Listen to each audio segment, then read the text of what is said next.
How to add tags to members on an email list in Moosend.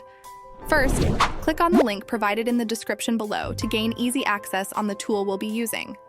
Once there, log in your account or sign up if you don't already have one.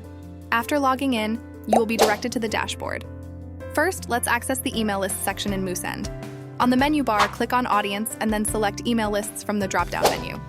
Here, you'll be presented with a list of your email lists. Find and click on the name of the email list that contains the members you want to add tags to. To add tags to specific members in the selected email list, you need to view all the members. On the left-hand side of the page, click on View All Members in the menu. In the Tags column, locate the member to whom you want to add a tag. Click on the Add Tag icon, represented by a tag with a plus sign. A dialog box called Add Tags will appear. Enter your preferred tag in the input field and press Enter on your keyboard. This will add the tag to the selected member. After adding the tags, click on Save Tags.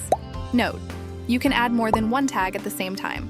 You can also select any existing tags available in the dialog. Alternatively, you can add an already existing tag to any of your members by selecting the checkbox beside the email address. And on the Add Tag drop-down menu, select a tag.